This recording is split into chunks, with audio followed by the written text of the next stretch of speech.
전 세계에서 요지부동의 판매량 1위를 기록하는 물건이 있습니다. 그것은 바로 코카콜라. 코카콜라는 그야말로 상징이었습니다. 세계 어디를 가도 붉은 캔 하나면 통했죠. 음료 시장의 제왕이라는 수식어는 과장이 아니었고 어느 브랜드도 그 자리를 위협할 수는 없어 보였습니다. 하지만 최근 글로벌 시장에서 아주 이상한 일이 벌어졌습니다. 어느 날부터인가 누구도 예상하지 못한 한 음료가 조용히 진열대를 잠식해갔고 세계적인 셀럽들의 손에도 수많은 SNS 피드에도 그 익숙하지 않은 캔 하나가 등장하기 시작했습니다. 그리고 마침내 그 음료는 전 세계 13억 개가 넘게 팔리며 코카콜라를 제치고 판매량 1위를 차지합니다. 탄산 시장의 지형도가 뒤집힌 것입니다. 더 충격적인 건 그 음료의 정체가 한국에서 만들어졌다는 사실입니다. 미국도 유럽도 아닌 한국. 세계 소비 트렌드 자체를 바꿔버린 상상력의 결과물이 바로 한국의 것이라는 겁니다. 그리고 그 변화의 물결 속에서 미국의 한 인플루언서는 자신의 삶과 콘텐츠, 정체성까지 다시 써 내려가게 됩니다. 도대체 지금 세계에서 가장 강력한 문화로 자리 잡고 있는 이것의 정체는 무엇일까요? 여러분의 좋아요 버튼으로 비디오를 재생하겠습니다. 바로 지금 오늘의 사연 시작하겠습니다. 안녕하세요. 저는 클로이 윌슨입니다. 미국 텍사스 출신으로 현재 음식 관련 콘텐츠를 만드는 유튜버로 활동하고 있습니다. 제 채널은 구독자 수가 약 180만 명 정도로 성장했고 주로 각국의 음식들, 유행하는 패스트푸드, 손쉽게 먹는 간편식, 트렌디한 음료, 각 나라 술과 어울리는 폭탄주 제조법 등을 소개하며 실시간 리뷰와 먹방 콘텐츠를 제작하고 있습니다. 음식 콘텐츠를 다룬 지는 약 5년이 넘었고 꾸준히 저만의 스타일로 영상을 만들며 지금까지 활동을 이어오고 있습니다. 이날도 평소처럼 실시간 라이브 방송을 켰습니다. 방송 주제는 그날그날 다르지만 저는 늘 먹방을 할 때마다 특정 음료를 곁들이는 편입니다. 이날의 메뉴는 바삭한 치킨 텐더와 감자튀김, 그리고 제로콜라 한 캔. 이 조합은 제 채널을 자주 보는 시청자들이라면 익숙할 정도로 자주 등장하는 구성이었습니다. 치킨의 바삭한 식감과 함께 청량한 탄산을 마시는 그 순간은 먹방을 진행하면서도 제가 가장 즐기는 타이밍 중 하나입니다. 마이크로 스며드는 탄산의 보글보글하는 소리, 그리고 그런 리얼한 감탄과 반응 덕분에 팬들과의 소통도 더 활발해지죠. 시청자들은 채팅창을 통해 음식에 대한 질문을 던지거나 직접 먹어본 경험을 공유하고 어떤 맛이 더 좋았는지 투표하기도 합니다. 그날도 평소와 다름없이 유쾌한 분위기로 방송이 진행되고 있었고 저는 먹는 소리와 맛 표현, 그리고 시청자들과의 대화를 자연스럽게 이어가고 있었습니다. 그런데 방송을 시작한 지 약 20분쯤 지났을 때 채팅창 한쪽에서 조금 낯선 문장이 눈에 들어왔습니다. 그 펩시 한국에서 만든 거예요. 순간적으로 저는 이게 무슨 개소리인가 싶어 웃음이 나왔습니다. 하하, 뭐라고요? 펩시가 한국에서 만들어졌다고요? 미국 브랜드잖아요. 시청자들과 농담을 주고받으며 가볍게 넘기려 했습니다. 펩시는 저에게 있어 미국을 대표하는 브랜드 중 하나였고 어릴 적부터 자연스럽게 접해온 음료이기도 했습니다. 유명 연예인들의 광고, 스포츠 경기장의 후원사 이미지, 미국 슈퍼볼 중계 광고까지 그 모든 장면 속에서 펩시는 항상 미국적 아이콘으로 자리하고 있었습니다. 하지만 그 댓글을 놓칠 수 없었던 이유는 그 뒤로 비슷한 내용의 채팅이 연달아 올라오기 시작했기 때문입니다. 진짜예요. 롯데라는 한국 회사에서 만든 제품이에요. 펩시 제로 라임은 미국이 아니라 한국에서 시작됐어요. 처음 출시한 국가가 한국이에요. 검색해보세요. 당황스럽기도 했고 솔직히 말하면 약간 짜증이 났습니다. 왜 갑자기 뜬금없이 한국 이야기를 하지? 미국 제품인 걸 다들 아는 건데 이건 왜곡된 정보 아닌가? 그렇게 무시하려고 했지만 계속해서 같은 내용이 반복되니 머릿속에서 생각이 떠나질 않았습니다. 한두 명이 아닌 여러 명이 거의 동시에 같은 주장을 반복하고 있다는 건 무언가 근거가 있는 게 아닐까 하는 생각이 들기 시작했습니다. 그때부터 방송에 집중이 되지 않았습니다. 먹는 속도도 느려졌고 머릿속에선 펩시 제로 라임 이즈 한국이라는 말이 탄산 터져 보글보글하듯 제 머릿속을 보글보글 헤엄치고 있었습니다. 몇몇 시청자들은 클로이, 무슨 일 있어요? 라며 걱정하는 댓글을 남기기도 했습니다. 저는 어색하게 웃으며 아니에요. 그냥 잠깐 생각이 많았어요 라고 답했지만 이미 제 머릿속은 복잡해져 있었습니다. 방송은 어영부영 이어졌지만 분위기는 점점 묘해졌습니다. 저 자신도 말수가 줄고 집중이 흐려지니 시청자들의 반응도 미묘하게 달라졌죠. 결국 시청자들은 멘탈 나간 제 모습을 보고 방송을 떠나기 시작했고 저는 그날 방송은 명확한 마무리 멘트도 없이 방송을 종료했습니다. 정확히 어떤 말을 하고 종료 버튼을 눌렀는지도 기억나지 않을 정도로 저는 이미 다른 생각에 빠져 있었습니다. 조명이 꺼지고 화면이 어두워졌을 때 저는 그대로 의자에 앉아 멍하니 있었습니다. 방송을 했다는 실감도 들지 않았고 갑자기 어딘가 허탈한 기분이 밀려왔습니다. 그리고 결국 저는 노트북을 열고 펩시 제로 라임이라는 단어를 검색창에 입력했습니다. 펩시 제로 라임 롯데 개발, 펩시 라임맛 한국 최초 출시. 검색 결과는 충격적이었습니다. 정말로 펩시 제로 라임은 미국이 아닌 한국에서 먼저 개발된 제품이었고 롯데 칠성음료가 주도적으로 기획해 펩시코와 협력하여 출시한 것이라는 정보가 눈앞에 펼쳐졌습니다. 펩시 제로 라임, 한국 롯데에서 2020년대 초반 최초 출시, 한국 소비자 반응에 힘입어 북미와 글로벌 시장의 역수출, 펩시코, 아시아 시장 내 실험적 포뮬러 개발에 한국 모델 적극 도입. 제 머릿속은 혼란으로 가득 찼습니다. 이게 진짜였다고? 그럼 지금까지 내가 마셔온 이 음료는 실은 미국이 아니라 한국에서 시작된 거였단 말이야? 심장이 빠르게 뛰었고 손끝이 떨렸습니다. 이건 단지 음료 하나에 대한 정보 이상의 의미로 다가왔습니다. 내가 지금까지 너무나 자연스럽게 믿고 있었던 상식. 미국에서 만들어진 제품이라는 전제가 한순간에 무너져 내린 겁니다. 왜 나는 이걸 지금까지 몰랐을까? 어떻게 이게 뉴스에도 매장에서도 그 어디에서도 명확히 드러나지 않았지? 그날 밤 저는 잠들지 못했습니다. 노트북을 붙잡고 펩시, 롯데, 한국식품산업, 글로벌 브랜드 확산 경로 등에 대한 기사를 쉴 새 없이 읽으며 머릿속의 혼란을 정리해보려 애썼습니다. 그리고 그 와중에 한 가지 문장이 계속 머릿속을 맴돌았습니다. 그 펩시, 한국에서 만든 거예요. 그 단순한 문장이 제 사고방식 전체를 뒤흔들게 될 줄은 그때까지만 해도 몰랐습니다. 저는 펩시 제로 라임을 단순한 음료, 그 이상으로 생각해왔습니다. 이건 단지 톡 쏘는 맛이나 청량감 때문이 아니에요. 사실 이 음료는 제 인생의 어느 한 시기를 상징하는 존재이기도 했습니다. 지금이야 제 채널은 많은 구독자들과 안정적인 수익을 기반으로 운영되고 있지만 몇 년 전만 해도 상황은 지금과 많이 달랐습니다. 그때 저는 과도한 먹방 콘텐츠로 인해 체중이 빠르게 늘고 있었고 건강에도 이상 신호가 나타나기 시작했습니다. 병원에서는 체중 감량이 필요하다는 말을 반복했고 결국 의사의 권유에 따라 다이어트를 결심하게 되었죠. 그런데 그 다이어트라는 게 말처럼 쉬운 일이 아니었습니다. 특히 저에게는 탄산음료라는 아주 강력한 유혹이 있었거든요. 물보다 콜라, 커피보다 탄산을 더 자주 찾았던 사람에게 탄산을 끊으라는 건 거의 금단에 가까운 말이었습니다. 며칠 동안 억지로 참아보기도 했지만 머리까지 띵할 정도로 스트레스를 느꼈고 결국 포기해버리기를 반복했죠. 그러던 어느 날 제 채널 라이브에서 한 팔로워가 남긴 댓글이 계기가 되었습니다. 클로이, 펩시 제로 라임은 칼로리도 없고 일반 콜라보다 맛도 좋아요. 이건 다이어트 때 진짜 추천이에요. 처음엔 별 기대 없이 마트에서 구입해봤습니다. 그전까지 마셔본 제로 제품들은 맛이 밍밍하고 인공적인 느낌이 강해서 딱히 끌리지 않았거든요. 하지만 펩시 제로 라임은 달랐습니다. 탄산의 시원한 자극은 그대로였고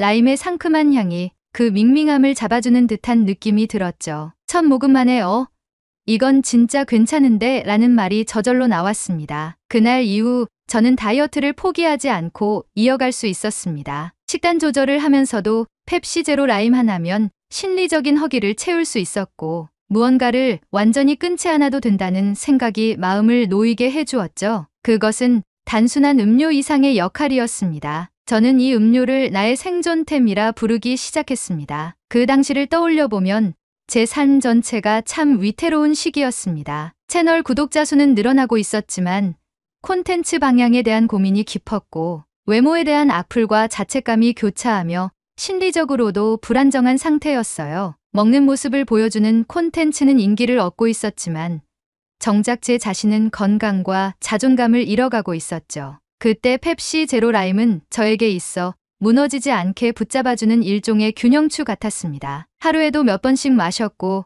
콘텐츠 속에서도 거의 매번 등장했습니다. 팬들도 이제는 제가 어떤 음료를 고를지 예상할 정도가 됐고 클로이는 펩시 제로 라임이라는 인식이 생기기 시작했죠. 심지어 팬미팅에서 제게 펩시 제로 라임을 직접 사들고 온 팬도 있었을 정도입니다. 그때 저는 이렇게 생각했습니다. 이건 이제 내 아이덴티티 중 하나구나. 나와 함께 성장해온 친구 같아. 그런 음료가 알고 보니 한국에서 만들어졌다는 사실을 안 그날 밤은 그 충격이 더 깊었습니다. 단순한 정보 이상의 충격이었어요. 내가 어려웠던 시절 의지했던 무언가가 내 삶의 일부였던 그것이 미국이 아니라 한국에서 시작됐다는 사실은 제 인식의 기반을 송두리째 흔들어 놓았습니다. 그럼 나는 그동안 뭘 알고 있었던 걸까? 이 음료가 미국에서 만들어졌다는 믿음은 어디서 시작된 걸까? 그 믿음은 내 자의식 속에서 어떤 식으로 자리 잡고 있었던 걸까? 저는 그동안 아무 의심 없이 미국 브랜드를 마셨고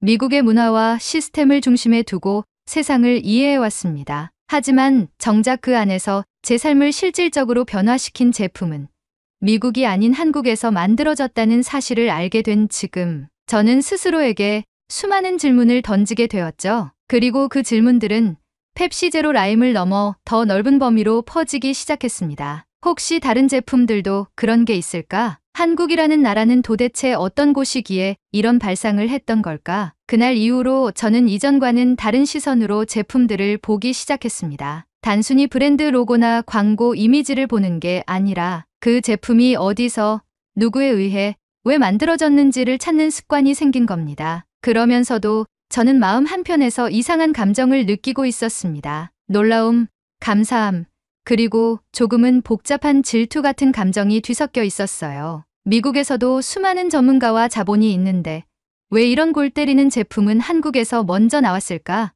왜 미국에서는 이런 아이디어가 통하지 않았던 걸까? 그 질문에 대한 답을 찾기 위해 저는 또다시 검색을 시작했습니다. 그리고 그 과정에서 저는 한국이 단순한 소비 시장이 아니라 글로벌 음식 문화를 실험하고 만들어내는 고지라는 걸 깨닫게 되었죠. 이제는 그 시작이 단 한 캔의 음료에서 비롯되었다는 것이 그저 놀라울 뿐입니다. 제가 살을 빼고 자존감을 회복하고 채널을 키워오며 함께해온 그 작은 캔 하나가 실은 제 세계관까지도 바꿔놓은 출발점이 될 줄은 상상도 못했습니다. 펩시 제로 라임의 진실을 알게 된 후 제 안에서 어떤 감정이 스멀스멀 올라오기 시작했습니다. 그건 단순한 충격이나 놀람을 넘어서 묘하게 질투 섞인 감탄이었어요. 이거 진짜 한국에서 만든 거야? 진심, 미국보다 감각이 앞선 거 아니야? 그 순간부터 저는 한국이 만든 글로벌 제품이라는 키워드에 완전히 빠져들었습니다. 도저히 그냥 넘어갈 수 없었거든요. 저처럼 미국 제품이라 믿고 즐겨온 것들이 실은 한국에서 시작됐다는 거면 혹시 또 뭐가 있을까? 이건 콘텐츠용 조사가 아니라 거의 저만의 세계관 정리였어요. 그래서 노트북을 열고 본격적으로 검색을 시작했습니다. 첫 번째 검색 결과는 버거킹 콰트로 치즈 와퍼. 제가 너무 좋아하는 메뉴 중 하나예요. 진한 치즈 4가지가 한 번에 입안 가득 퍼지며 고기와의 조화가 끝내주는 버거죠. 그런데 놀랍게도 이 메뉴가 한국 버거킹에서 처음 기획되고 출시된 메뉴라는 정보를 발견했어요. 한국 버거킹이 치즈 중심의 풍미 과잉 버거를 처음 선보였고 소셜미디어 반응이 폭발적으로 나타나자 전 세계 매장으로 확대됐다고 하더라고요.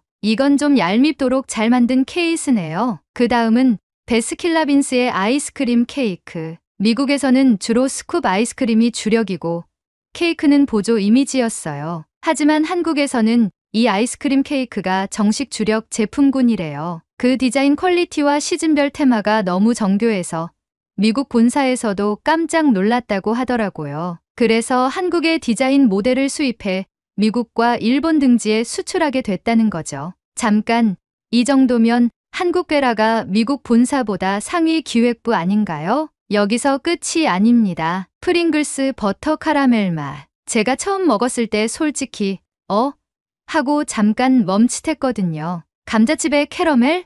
진심.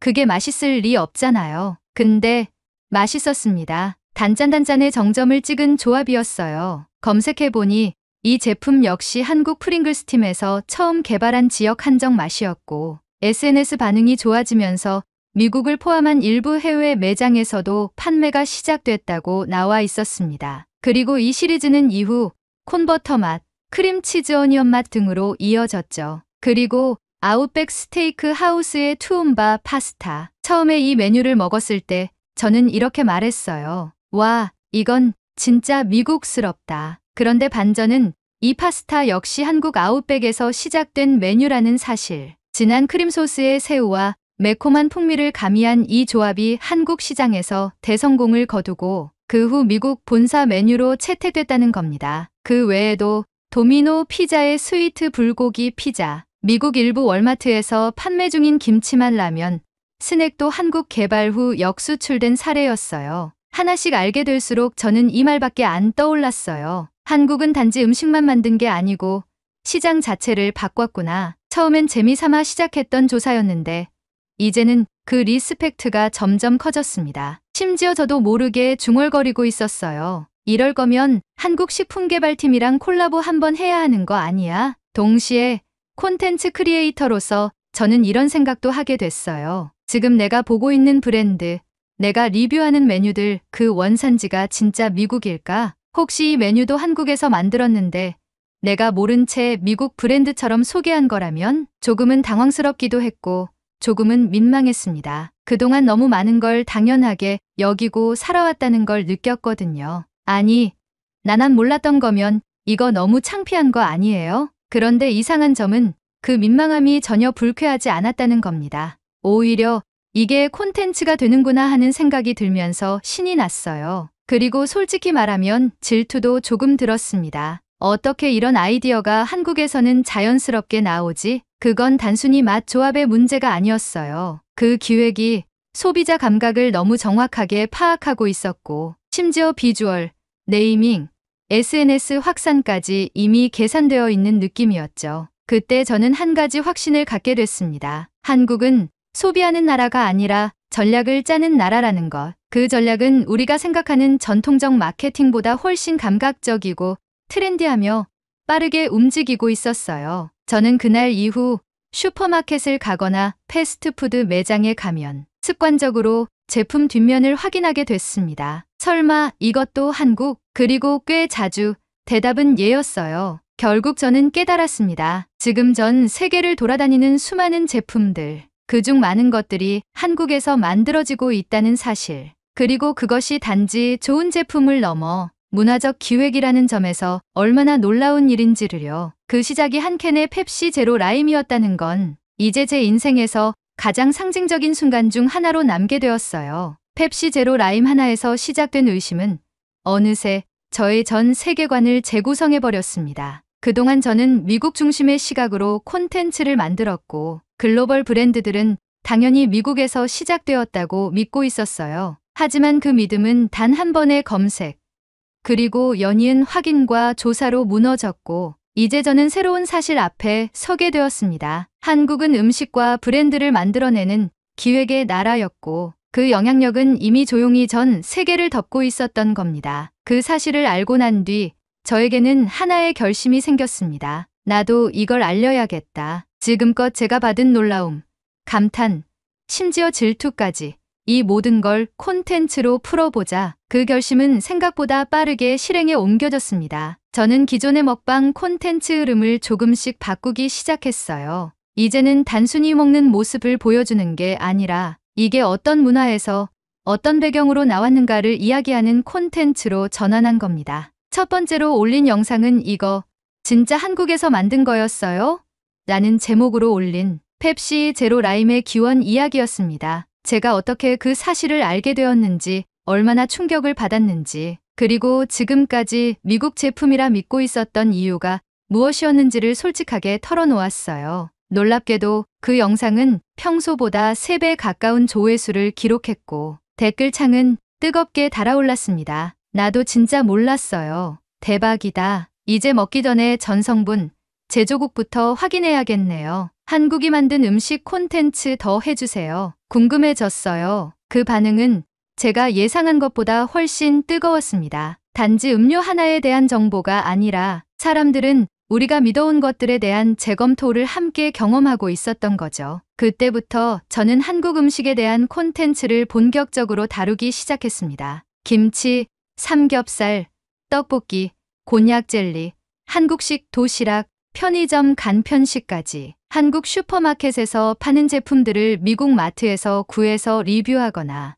해외 직구로 구매해 직접 먹어보는 콘텐츠를 연재하기 시작했어요. 그리고 놀랍게도 이 콘텐츠들이 기존 미국 먹방 시리즈보다 훨씬 더 큰 반응을 끌어냈습니다. 조회수는 평균적으로 2~3배 이상 뛰었고 채널 구독자 수는 단기간에 20만 명 이상이 추가로 늘었습니다. 특히 인상 깊었던 건 한국 팬들과의 소통이었습니다. 댓글에는 자연스럽게 한국어가 섞이기 시작했고 팬들은 이건 한국 사람들이 진짜 좋아하는 조합이에요. 다음엔 순대볶음도 도전해주세요.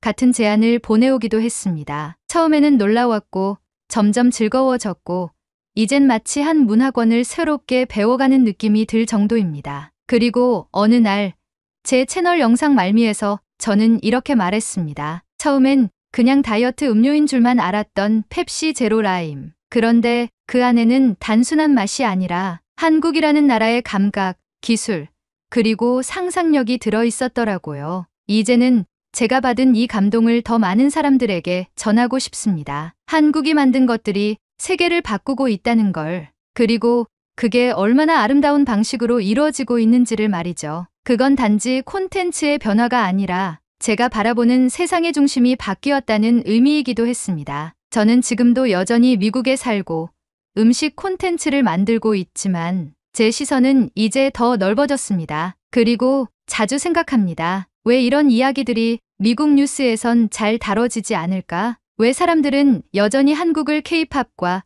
K-드라마로만 기억할까? 왜 한국 음식은 이렇게 잘 만들면서 우리가 몰랐던 걸까? 이런 질문을 품고 살아간다는 것, 그리고 그것을 콘텐츠로 풀어낼 수 있다는 것, 그게 지금의 저를 다시 뜨겁게 만들어줍니다. 앞으로도 저는 한국의 음식, 브랜드, 그리고 그 문화의 기획력을 더 널리 소개하고 싶습니다. 제가 받은 감동과 자극을 나누면서 세상에 한국이 만든 것은 곧 잘 만든 거지라는 인식을 퍼뜨리고 싶어요. 그리고 언젠가 한국을 직접 여행하게 된다면 제가 사랑하는 펩시 제로 라임 한 캔을 들고 한국에서 만든 음식들과 함께 이 말을 다시 하고 싶습니다. 이 맛, 미국이 만든 줄 알았다고요? 이젠 확실히 말할 수 있어요. 한국이 만들면 대박입니다. 오늘의 사연은 여기까지입니다. 오늘 사연에 대한 여러분의 생각을 댓글로 남겨 감동 비디오의 마지막을 장식해주세요. 그리고 오늘의 비디오가 공감이 되신다면 구독, 좋아요 한 번씩 부탁드리겠습니다. 여러분의 댓글 하나하나가 영상을 제작하는데 큰 힘이 됩니다. 다음엔 더 흥미로운 사연으로 여러분을 찾아뵙겠습니다. 시청해주셔서 감사합니다. 최근 미국 언론에서 한국 관련 보도가 부쩍 늘어난 것을 눈치채신 분들이 있을 겁니다. 표면적으로는 민주주의의 시험대, 경제 위기, 출산율 쇼크, 언론 자유의 경계선 같은 제목들이 등장하지만 문제는 그 보도들이 이상할 만큼 같은 방향을 가리키고 있다는 점입니다. 기사마다 표현은 다르지만 모두 하나의 메시지를 던지고 있습니다. 지금 한국이 이상하다. 그리고 묘하게도 그 모든 보도에서 가장 핵심적인 무언가가 빠져 있습니다. 바로 현장감과 시민의 목소리가 빠져 있다는 것입니다. 그리고 무엇보다 진짜로 그 안에서 무슨 일이 벌어지고 있는지는 아무도 말하지 않습니다.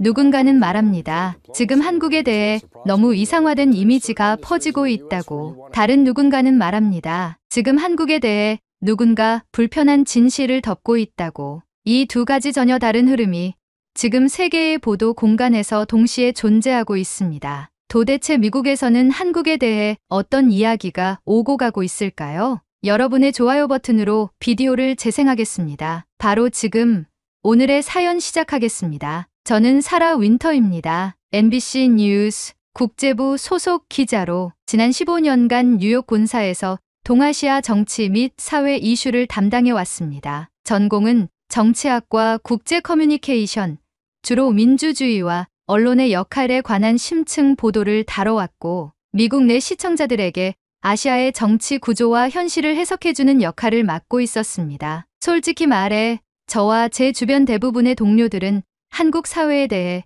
어느 정도 확고한 인식을 갖고 있었습니다. 자유민주주의 체제를 채택하고 있지만 사회 내부는 경직되어 있고 외부에 보여지는 이미지와 내부의 실제는 상당히 다르다는 견해였죠. 특히나 청년 실업, 자살률, 경쟁 중심의 교육 시스템, 노인 빈곤 등의 지표들은 우리가 보도에 활용하기에 명확한 문제의 증거로 보였고, 그것은 곧 한국이라는 나라의 본질을 설명하는 핵심이라고 믿었습니다. 이러한 배경 속에서 어느 날 편집국장인 조지 맥켄지가 저를 불렀습니다. 그의 말은 간단했습니다. 요즘 한국을 지나치게 긍정적으로 보도하는 매체들이 늘고 있어. 직접 가서 확인해. 지금 한국은 겉으로 보이는 것과 전혀 달라. 내가 직접 보고 느낀 걸 그대로 가져와. 그때 한국은 혼란스러운 정세 한복판에 서 있었습니다. 윤석열 대통령의 비상계엄령 논란, 실패한 탄핵 시도, 언론 통제를 둘러싼 논쟁, 그리고 급격한 경제 불안정. 공식 통계상 경제 성장률은 겨우 1.6%대에 머물렀고 출산율은 세계 최저 수준인 0.7명대까지 떨어졌습니다. 빈부격차는 심화되고 있었고 자살률은 OECD 국가 중 최상위권이라는 보도가 이어졌습니다. 여기에 트럼프 전 대통령의 복귀와 함께 미국발 관세 압박이 다시 강화되면서 한국 사회는 안팎으로 커다란 압박을 받고 있었습니다. 정치, 경제 모두 흔들리고 있다는 인식 속에서 저는 한국의 진실을 고발해야 한다는 사명감을 갖게 되었습니다. 제 손에 쥐어진 항공권은 단순한 출장표가 아니었습니다. 그것은 제가 기자로서 현실을 직시하고 세상에 전달해야 할 임무와 같았습니다. 인천행 비행기에 오르는 그 순간까지도 저는 확신에 차 있었습니다. 보이는 것에 속지 말고 감춰진 진실을 파헤치자. 출국 전 여러 건의 자료와 인터뷰를 미리 준비했습니다. 서울의 대학가를 중심으로 촬영 거점을 잡고 비공식 인터뷰 섭외도 병행해뒀습니다. 각종 통계 수치, 국제 보고서, NGO 단체의 고발 사례 등도 미리 정리해두었습니다. 저는 흔들리지 않을 자신이 있었습니다. 하지만 공항 라운지에서 마주한 한 장의 보도자료가 제 안에 아주 작고 낯선 균열을 남기기 시작했습니다. 자료는 서울시의 교통 정책에 관한 것이었고 특히 장애인 이동권 확보를 위한 시스템 개선과 관련된 내용이었습니다. 미국의 대도시들에서도 아직 논의 단계에 있는 사안을 한국은 이미 실현하고 있다는 점에서 의외라는 생각이 들었죠. 물론 실제와는 다를 거지라며 넘기긴 했지만 그 문장을 읽는 순간 잠시 멈칫했던 것도 사실입니다. 비행기 창밖으로 서울의 불빛이 보이기 시작했을 때 마음 한편이 묘하게 이질감을 느끼기 시작했습니다. 분명 그 불빛은 화려했고 거대한 도시의 에너지를 품고 있었지만 어딘가 모르게 제가 그동안 그려왔던 암울한 한국과는 어울리지 않는 풍경이었습니다. 하지만 저는 스스로에게 다시 되뇌었습니다. 겉으로 보이는 것에 속지 마. 진짜는 도시의 가장자리, 통계와 사람들의 말 속에 숨겨져 있어. 공항에 도착한 시각은 새벽 3시. 차가운 공기와 어둠 속에서도 공항은 정돈되어 있었고 입국 심사 과정은 효율적이었으며 안내원들은 무척 친절했습니다. 공항철도 플랫폼에서는 첫 차를 기다리는 시민들이 조용히 줄을 서 있었고 누구 하나 큰 소리를 내는 사람도 없었습니다. 순간적으로 이곳이 수많은 위기와 갈등 속에 있는 도시가 맞는지 잠시 의문이 들 정도였습니다. 호텔로 가는 길, 기사와의 짧은 대화에서 그는 이런 말을 했습니다. 요즘 뉴스 보면 나라가 큰일 난 줄 아시겠지만 살아보면 그렇게까지는 아니에요. 그냥 원래 정치라는 게 시끄러운 거죠. 그의 말에 제가 준비해온 질문지들이 갑자기 초라하게 느껴졌습니다. 그렇지만 저는 그 순간에도 제 마음을 단단히 붙잡았습니다. 저 말도 결국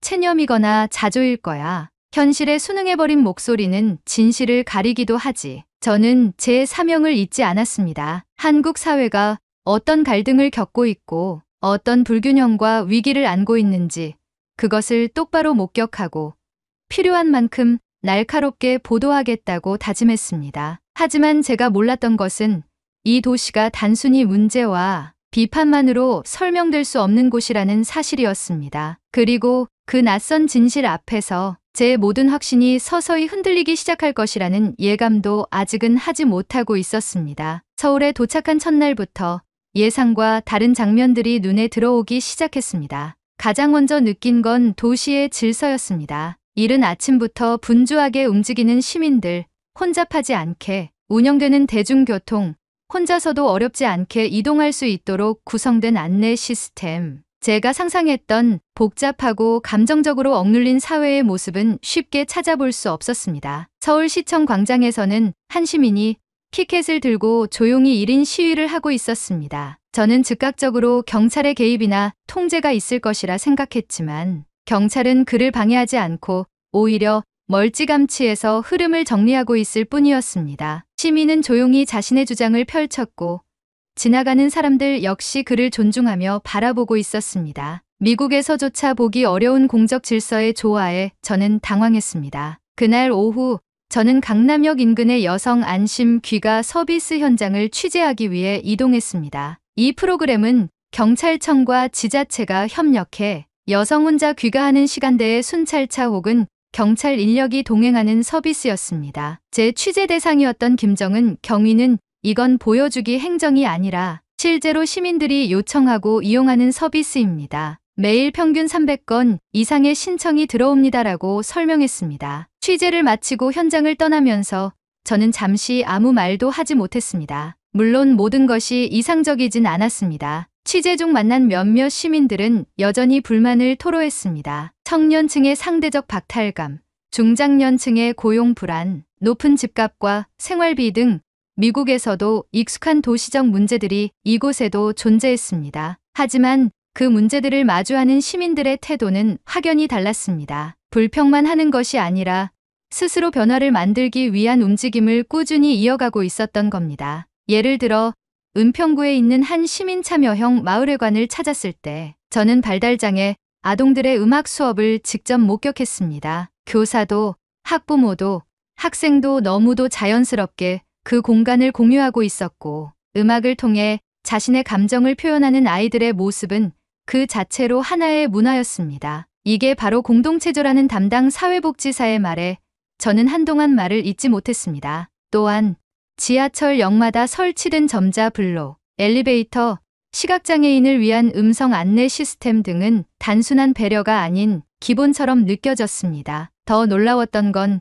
그런 설비를 자연스럽게 사용하는 장애인들의 모습이었고 그들을 무심하게 두는 시민들의 태도였습니다. 도와주는 느낌이 아니라 함께 살아가는 감각이 곳곳에서 느껴졌습니다. 이쯤 되자 제 머릿속은 점점 혼란스러워지기 시작했습니다. 제가 알고 있던 한국은 분명히 성장 뒤에 가려진 불균형과 갈등의 나라였습니다. 하지만 눈앞에 펼쳐지는 풍경은 그 정의로 설명되지 않았습니다. 한쪽에선 치열한 경쟁이 존재하는 동시에 또 다른 한편에선 섬세하고 깊이 있는 연대와 배려가 살아있었고 그것은 단지 정부 정책이 아니라 시민들의 생활 속에 녹아 있었습니다. 처음엔 이 모든 장면들이 의심스러웠습니다. 연출된 것 아닐까?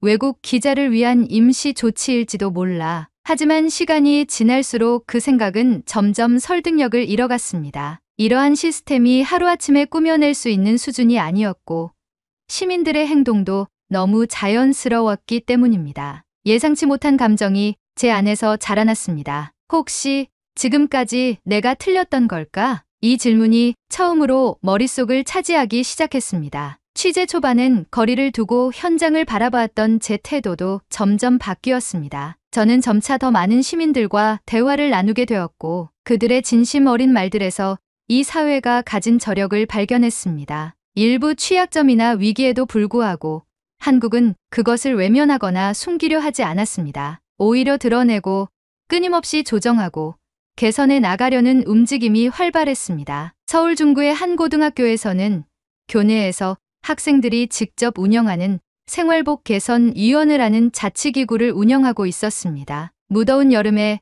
교복 바지를 반바지로 바꾸기 위한 규정 변경을 학생들이 직접 제안하고 학교와 협의해 이뤄냈다는 이야기를 듣고 저는 말 그대로 깜짝 놀랐습니다. 그 자리에 동행했던 통역사 김세은 씨가 웃으며 말했습니다. 여긴 생각보다 훨씬 자율적인 곳이에요. 미국처럼 자유를 외치는 대신 실제로 자유를 연습하고 있는 곳이랄까요. 이 모든 경험들이 제 확신을 하나씩 무너뜨리고 있었습니다. 제가 미국에서 알고 있던 한국은 이곳의 절반도 설명하지 못하고 있었습니다. 그저 통계와 뉴스 헤드라인으로 정의했던 나라. 하지만 실제의 한국은 그 수치와 언어 너머에서 훨씬 복합적이고 살아있는 모습으로 존재하고 있었습니다. 그리고 저는 그때 처음으로 제 자신에게 질문했습니다. 내가 보고 싶은 것만 보며 살았던 건 아닐까? 서울에서의 일주일이 지날 무렵 저는 처음으로 뉴욕 본사로 기사 초안을 전송했습니다. 제목은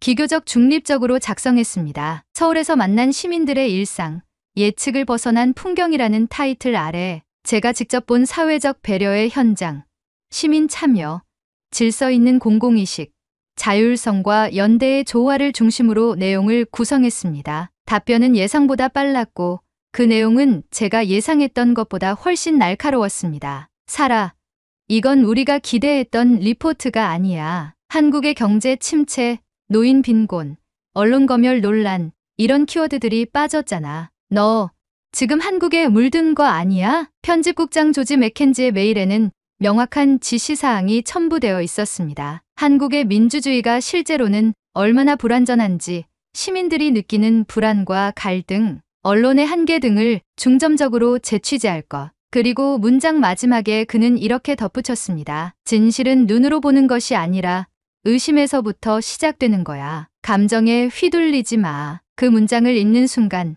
저는 당황과 분노, 혼란이 동시에 밀려왔습니다. 분명 제가 보고 듣고 기록한 것들은 꾸며진 것이 아니었습니다. 그렇다고 제가 모든 한국의 문제를 부정한 것도 아니었습니다. 하지만 본사는 제가 기록한 온전한 한국을 받아들이려 하지 않았습니다. 문득 이런 생각이 들었습니다. 기자는 진실을 편집하는 사람인가? 아니면 진실을 그대로 드러내는 사람인가? 그 질문에 대한 해답을 찾기 위해 저는 한국 방송사의 기자들과 직접 대화를 나눠보기로 했습니다. KBS 보도본부에서 일하는 윤지영 기자와의 만남이 그 시작이었습니다. 그녀는 우린 여전히 제약도 있고 싸워야 할 것도 많아요. 하지만 적어도 우리가 지켜야 할 가치가 무엇인지에 대해선 흔들리지 않아요. 우리는 검열이 없는 나라가 아니라 검열에 맞서려는 기자들이 있는 나라에 살고 있습니다. 라고 말했습니다. 그 말이 저에게 깊게 남았습니다. 기자는 자유로운 환경에서만 진실을 말할 수 있는 존재가 아니라 자유롭지 않더라도 진실을 지키기 위해 싸우는 사람이어야 한다는 메시지였습니다. 또 다른 방송사인 JTBC의 보도국을 찾았을 때 고현우 기자는 최근 진행했던 탐사보도 사례를 공유하며 말했습니다. 우리도 때론 압박을 받습니다. 하지만 한국 사회는 한 번 입을 연 시민이 점점 많아지는 방향으로 가고 있어요. 기자가 마이크를 들고 묻기만 해도 그 파장이 점점 커지는 걸 체감합니다. 이건 단순한 제도 이상의 에너지예요. 그 순간 저는 문득 제 직업이 가진 의미를 다시 떠올리게 되었습니다. 제가 뉴욕에서 기자가 되겠다고 결심했던 날도 처음엔 단지 세상을 분석하고 비판하고 해석하고 싶었기 때문이 아니었습니다. 있는 그대로의 진실을 기록하고 싶다는 마음. 그것이 제 처음이자 유일한 출발점이었습니다. 돌아오는 길, 저는 마포의 한 작은 서점에 들렀습니다. 거기서 우연히 한 초등학생의 독서 토론회가 진행되고 있었습니다. 아이들의 주제는 공정한 사회란 무엇인가였고 8살에서 11살 사이의 아이들이 차례로 손을 들고 자신이 생각하는 사회의 모습을 이야기하고 있었습니다. 저는 누군가 울고 있을 때 다른 사람이 아무 말 없이 옆에 앉아주는 게 공정한 사회라고 생각해요. 그 말에 저는 갑자기 울컥했습니다. 아무것도 미사역으로 꾸며지지 않은 진심 어린 표현이 제 가슴을 흔들었습니다. 복잡한 정치, 경제, 외교를 이야기하지 않아도 이 사회의 방향과 가치가 어디로 향하고 있는지를 그 아이가 말해주고 있었던 겁니다. 그날 밤 저는 호텔 방에 돌아와 침대에 누운 채 한참을 생각했습니다. 그리고 다시 한번 본사로 메일을 작성했습니다. 제가 목격한 것은 조작된 한국도 완벽한 한국도 아닙니다. 그저 시민들이 진심으로 더 나은 사회를 만들기 위해 애쓰고 있는 살아있는 현장이었습니다. 이 리포트를 외면하신다면 그건 현실을 외면하는 것과 다르지 않습니다. 그리고 다음 날 저는 제 카메라 장비를 들고 종로의 청운효자동 주민센터 앞으로 향했습니다. 그곳에서는 마을 주민들이 주도적으로 만든 토론회가 열리고 있었고 그날의 주제는 기자의 역할과 신뢰였습니다. 저는 조용히 앉아 있었습니다. 아무도 제가 외신 기자라는 걸 몰랐지만 한 시민이 제 옆에 앉으며 이렇게 말했습니다. 요즘 기자들이 너무 바쁘잖아요. 진짜 우리가 느끼는 걸 들어주는 기자가 있었으면 좋겠어요. 그 말은 어쩌면 제가 이 나라에서 마지막으로 들어야 했던 말이었을지도 모릅니다. 귀국 비행기는 어쩐지 짧게 느껴졌습니다. 서울에서 보낸 시간들이 머릿속에서 재생되었고 제 안의 기준과 감정들이 교차하며 끊임없이 흔들렸습니다. 돌아오는 길, 저는 생각했습니다. 나는 지금까지 무엇을 기자라 믿으며 살아왔을까? JFK 공항에 도착하자마자 MBC 본사에서는 긴급 편성된 생방송 뉴스 인터뷰 일정이 잡혀 있었습니다. 제작진은 저에게 미리 각본처럼 정리된 질문 리스트를 전달해주며 가능한 선에서만 답하라는 당부를 잊지 않았습니다. 질문은 예상한 범주 안에 있었습니다. 한국의 언론 자유는 실질적으로 보장되고 있다고 보십니까? 빈부격차와 출산율 문제를 접한 현장 분위기는 어땠습니까? 한국 사회가 겉으로 보이는 모습과 내부는 어떤 차이가 있었나요? 저는 원고를 한 장도 쓰지 않았습니다. 카메라 앞에서 말할 수 있는 시간이 그리 길지 않을 것이라는 예감이 있었고 오히려 단 한 문장이라도 온전히 제 목소리로 말하고 싶었습니다. 녹화용 마이크가 달린 옷깃을 여미고 진행자가 인사 멘트를 던지는 그 몇 초 동안 제 머릿속은 이상하리만치 차분했습니다. 그리고 드디어 제 차례가 왔습니다. 사라 기자님, 이번 한국 취재를 통해 어떤 점이 가장 인상 깊었나요? 저는 카메라를 똑바로 바라보며 말했습니다. 한국은 우리가 생각한 것보다 훨씬 더 자유롭고 훨씬 더 따뜻한 나라입니다. 제가 경험한 한국 사회는 완벽하지 않지만 성숙했고 단전보다도 진심으로 나아지려는 움직임이 곳곳에 살아 있었습니다. 시민들이 거리에서 자유롭게 목소리를 내고 서로를 배려하며 살아가고 있었습니다. 그건 단지 제도적 자유가 아니라 생활 속에서 실천되는 진짜 민주주의였습니다. 순간 스튜디오 내부가 조용해졌습니다. 진행자는 당황한 기색을 감추지 못했고 이내 본사 측 기술 담당의 신호와 함께 화면은 광고로 급히 전환됐습니다. 제 발언은 방송국 내부에서는 돌발 상황으로 처리되었지만 이미 늦은 상황이었습니다. SNS를 통해 그 순간의 영상이 유출됐고 유튜브에도 몇 시간 만에 클립이 업로드되면서 수많은 사람들이 제 발언을 보기 시작했습니다. 전 세계의 수많은 시청자들이 한국이라는 나라를 새롭게 인식하기 시작했고 동시에 MBC 내부에서는 빠르게 위기관리 시스템이 가동되었습니다. 이틀 후 정식 해고 통보가 내려졌습니다. 사유는 회사 정책에 어긋나는 독단적 발언과 사전 승인되지 않은 인터뷰 발언이었습니다. 한순간이었습니다. 15년간 일해온 조직에서 저는 이름도 없이 조용히 지워졌습니다. 하지만 이상하리만치 마음은 조용했습니다. 스튜디오 밖을 걸어 나올 때 저는 오히려 해방감을 느꼈습니다. 그동안 스스로도 인식하지 못한 채 따라왔던 관성, 숫자와 시각만으로 판단했던 보도의 틀, 그것에서 벗어날 수 있었기 때문입니다. 며칠 후 제 개인 메일과 SNS 계정에는 수천 건의 메시지가 도착했습니다. 한국에서 만났던 시민들, 기자들, 서울의 대학생들, 그리고 미국, 유럽, 아시아 곳곳에서 보도를 본 시청자들이 전한 메시지였습니다. 그 중엔 이런 문장도 있었습니다. 당신은 기자가 아니라 진실의 증인이었습니다. 고맙습니다. 당신이 보여준 한국.